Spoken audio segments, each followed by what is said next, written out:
Aïssa, what was the response of your father? Donc, il m'a écrit aussi une lettre, envoyée par la même personne, par le même canal, avec un seul mot. Ok, ma fille, ok, mon ex-fille, ex-daughter. Ça, c'est un papa chaud, mais que tu as eu un papa dehors. Ça, c'est un papa chaud. Seulement ça. Quand j'ai récupéré la lettre, tu vas dire que tu faisais un chantage. J'avais un mélange de colère, haine, tristesse, abandon. Je suis sentie humiliée. Et il n'a pas seulement fini, il a aussi appelé la mère générale, dit que je me désengage. Ma fille m'a régné. On s'est régné. Il y a beaucoup d'enfants ici, dehors. J'ai joué la dure qu'un mois, il va me chercher, il ne va pas tenir. Mais je peux vous assurer qu'ils n'ont pas fait 2 mois. C'est quand il sentait que le deuxième mois arrivait et il y a la période des visites que les parents viennent rendre visite. Je savais, hey, this man, il ne va pas venir. Je suis partie à pleurer chez ma mère générale. Que papa dit à mon père que je suis désolée, je l'aime beaucoup. Il me manque tellement. Je regrette le mot qu'il m'avait envoyé. Je promets réussir comme toujours parmi les 5 premiers papas.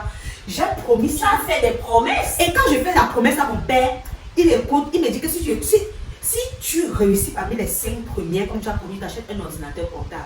Et c'est ça. C'était aussi dans le contrat. J'ai réussi parmi les 5 premiers. Il m'a acheté mon premier ordinateur portable. Ça, c'était en classe de première. Waouh! Tu vois la décision. Et j'ai mis mon probatoire. Tu as les couleurs brillantes. Exactement. Ok, so how were you people able to reconcile? Et à travers la mère générale, puisque c'est pas son téléphone que je partais appeler. Il a dit pardon, je vais parler à mon père. Voilà les visites qui arrivent. J'ai besoin de voir mon papa. Il était venu, il a accepté. Il m'a pas répondu au téléphone, il m'a seulement dit j'ai compris. Papa, je suis désolée. Il m'a dit j'ai compris. Mais j'ai été surprise quand il était venu le jour-là pour les visites. Il m'a apporté. Réconciliation. Il est venu, il m'a pris dans ses bras. Il me dit, tu sais, il t'aime beaucoup. Il papa, il t'aime aussi.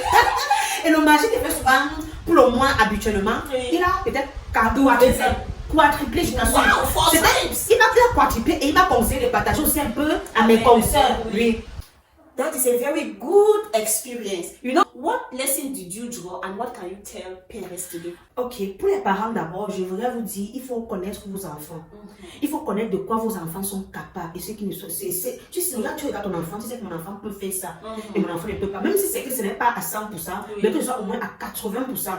Je vous dis ça pourquoi? Parce que quand je venais à l'internat, on fait souvent une enquête de moralité envers les parents. On avait posé la question à mon papa de savoir, puisqu'on demande est-ce que votre fille est bagarreuse, est-ce qu'elle est voleuse, est-ce qu'elle est... Mon père clairement répondu que ma fille n'est pas voleuse. Mais ma fille cherche les problèmes. Bagarreuse, elle n'est pas bagarreuse. La mère, je lui pose, comment une fille qui aime les chamailles n'est pas bagarreuse? Il a se marié parce qu'elle est faible. Quand on va la taper, elle est faible. Et c'est vrai, il me connaît. Je peux me changer peut-être avec tout le quartier. Quand il va arriver la bagarre, je vais m'enfermer chez moi. Je vais fuir. Je ne vais pas bagarre, elle sait comment me taper. Donc, il faut connaître vos parents. Et mon père savait, et je suis sûre aussi à 100% que mon père savait que j'avais mal, mais il n'a pas cédé à mes caprices parce qu'il avait un objectif à atteindre avec moi. L'objectif était de me redresser. On dit qu'il aime bien, châtie bien. Parce qu'il te connaît très bien. Si il ne m'enlevait pas du quartier, je devais finir comme j'ai parlé au début. Il a regardé son enfant, il dit que Raïssa, que je vois là. Si je n'enlève pas de là, la fin sera catastrophique. Donc il me connaissait. Donc il t'aimait à ce que je réussisse comme tout bon parent en fait. Mais là, il faut avoir une main de fer et il ne faut pas toujours agir avec des sentiments. C'est parce que l'enfant va pleurer devant toi que papa que tu vas obéir. Non, ça ne va pas l'aider. Et pour le milieu entre nous les sœurs, il faut conseiller beaucoup de tolérance. C'est ce que moi j'ai appris en tout cas. Même les chamailles du début, je me suis rendu compte que je suis sortie parce que je ne me chamaillais même plus.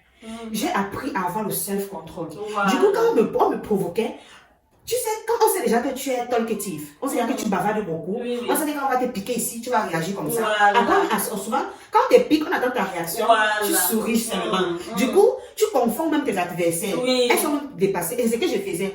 Donc, quand quelqu'un me fait un truc, on attend ma réaction, la personne est surprise qu'elle n'a pas réagi. Du coup, ça m'a tellement travaillé. J'ai appris le self-control. Meaning that has worked on your character.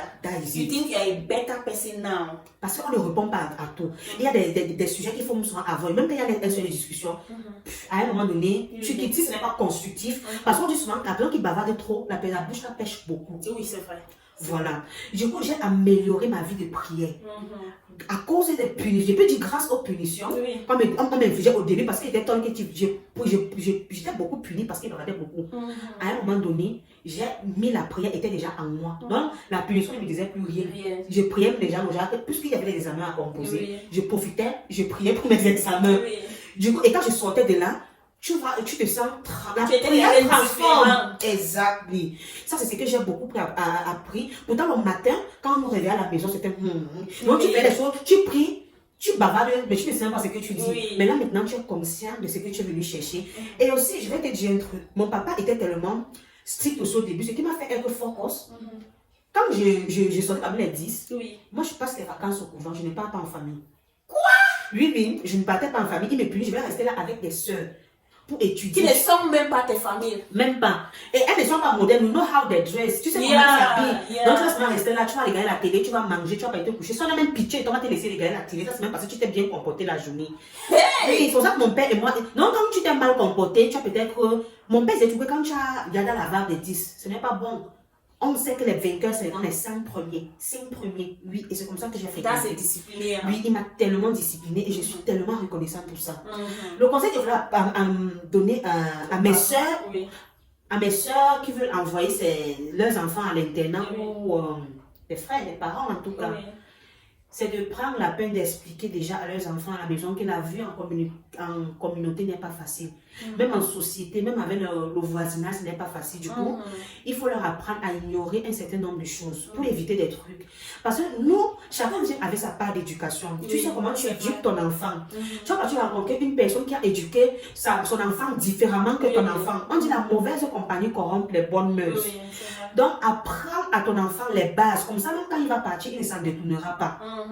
Ça veut dire, if a child is leaving the house, he or she should have a basic way. If not, going there might not do so much. That is it.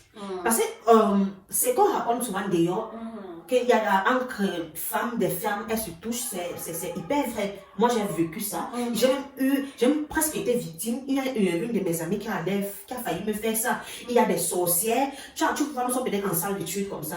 Elle a disparu. Avoir les gens réfléchissent. Oh, j'ai vécu ça, sincèrement. J'ai vécu ça. Je te parle jamais de la chair du poule. Une jeune, tu vois, nous sommes jeunes comme ça, mais elle fait la sorcellerie. Et ça va progressivement. Imagine, genre, qu'à 13 ans, je sors à 16 ans. Voilà. Donc, c'était pas évident. Ce que j'ai vécu, en fait, mon vécu là-bas. Moi, je peux vous dire, il y a tellement de personnes extrêmement méchantes. J'ai vécu aussi une expérience. Je ne pas parce que j'ai tellement vécu des trucs là-bas que tu vas te dire que ce n'est pas une jeune personne qui peut penser comme ça, mais elle fait ça. Elle fait aussi pour des grandes personnes. Il y a une fille qui a failli m'endormir en somnifère quand le bac devait commencer. Dans le but que j'échoue. Tu sais, quand tu as échoué, tu as passé une journée, quand tu arrives en retard, c'est déjà fini pour toi. Non, quand tu as raté l'examen. Oui, et la fille avait prévu m'endormir, mais dans le somnifère pour que je ne me réveille plus. Il y a des personnes, il y a la méchanceté gratuite. Ça, je vous confirme. Il y a de la méchanceté gratuite. Il y a des personnes qui vous regardent pour rien, elles ne vous aiment pas. Il y a des personnes qui détestent votre enfant tout simplement parce que c'est votre enfant. Parce que peut-être son père est comme ça. La manière que tu traites même ton enfant, l'amour que tu donnes à ton enfant. So it means even people that come from some kind of homes which they don't experience love. And the way your parents treat you, they feel jealous. And they can even harm you for no reason. Et c'est la raison pour laquelle, parce que mon papa, malgré tout, moi, je n'avais jamais manqué de rien au couvent, normalement. Sauf que dans la vie, tu vas toujours avoir un jour où tu vas crever. Ça, c'est clair, voilà. Parce qu'il y a des filles qui volent. Il y a des filles qui volent, il y a des filles qui mentent. Et on peut se lever comme ça, on tisse carrément, elle se lève 3, 4, elle monte un mensonge contre toi. Mais là, il faut, voilà. Donc, il faut être a prayerful person. Comme ça, on dit souvent que Dieu expose les personnes. La vérité finit toujours par sortir. Même si c'est en fin d'année, ça va sortir.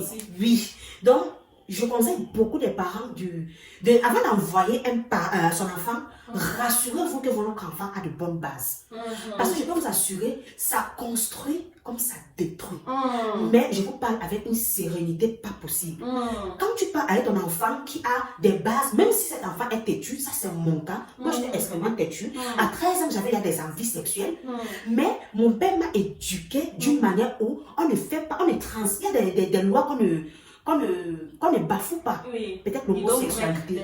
Il y a l'homosexualité, il y a le vol. Il y a des filles qui étaient enceintes dans l'internat et elles avortaient.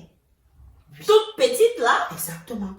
Donc, il y a des choses comme ça que moi j'ai eu mon premier enfant à 20 ans. Je pouvais bien enlever parce que mon papa, comme vous l'avez constaté, c'est un papa extrêmement strict. Voilà. Je vous précise que j'ai gardé cette grossesse jusqu'à 8 mois et demi. Mon père n'était pas au courant. Il était au courant parce que les choses sont compliquées vers la fin. Quand je veux, tu vas finir par garder, mais on va découvrir. Il fallait une césarienne et je n'avais pas assez d'argent. C'est pour ça que je suis rentrée vers mon père. Pourquoi je n'ai pas avorté? Parce que ça, on m'a appris depuis la naissance que c'est un trop grand péché. Tu auras du sang entre tes mains, c'est tué.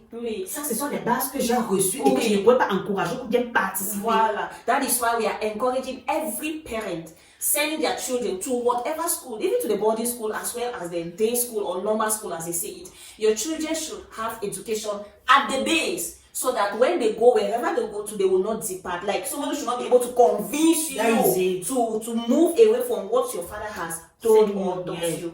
Même quand j'ai eu des tentations, genre, je voulais break les lois de l'internat, mon papa, il me ramenait. Par exemple, l'appel. Les autres parents faisaient ça, ils passaient un coup de fil. Mais moi, quand j'ai voulu passer, il a dit stop, ça ne fait pas partie de la regulation of the school. Tu vois? Donc, à aucun moment, mon père a été soft. Il m'aimait beaucoup. Do you think that is traumatizing or it is good? Yes, no. En fait, no. It was very good because today I'm a parent. I know what is it. Yeah. When I look my It daughter is when like you that, grow up, that is when you understand that what your father, your mother was doing. And let me tell you, I'm the only one child who go far with. Qui est parti très loin avec l'école, à l'heure où nous parlons. Je suis le seul enfant C'est à cause de la discipline. Je suis le seul enfant, la seule fille de mon père. Seul enfant en Et c'est général. comme s'il avait déjà vu loin. Qu'est-ce que tu penses? Il avait vraiment déjà vu loin.